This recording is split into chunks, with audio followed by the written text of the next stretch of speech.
What makes CILM such a powerful model for professional development is the fact that it's embedded in classrooms. We're working with students, problem solving around their learning, and it's action oriented. What do you know about perimeter? I want you first to just turn and talk to somebody beside you. So Noah.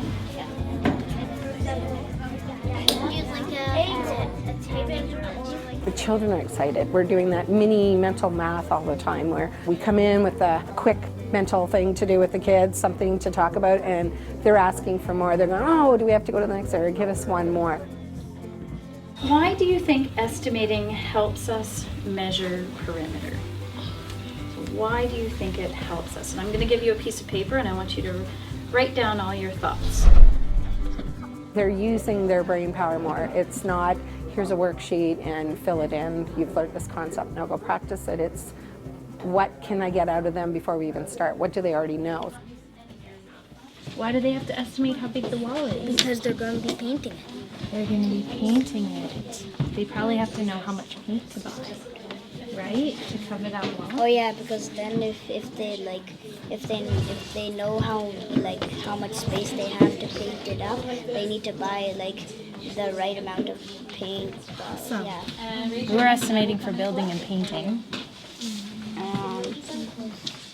When you're traveling. A few more minutes. When you're putting suitcases in the trunk. You better put that in. So he's packing. He's estimating for packing. You're estimating for... How long it would take to get there, how far it is. There you go. You come to CILM and you may have a question around what really worked, what's not working in your classroom or a challenge you have in working with your students, and so you can explore that right away. Whereas if you were going to a workshop or even a conference, you might hear an idea, but then you're working at trying to connect it to what's going on in your classroom. This way it starts from the other direction. It starts with what's going on in my classroom, what can I do to improve the situation or the student learning right now, and I can try it out. I can test an idea or a strategy with my students and see the impact right away. We don't say, oh, we're not going to talk about fractions right now because that's not the unit we're talking about. We can open it up and we have this great discussion and we don't have, so to speak, a structure. The kids are free-flowing and wherever they need to go, that's where they go. Just lately we were talking about temperature in our classroom, and then we were talking about precipitation, and then we were talking about probability of the precipitation, and then we were talking about fractions because probability goes right to fractions, and that was only within a 30-minute talk, and they covered those strands because it just naturally flowed that way.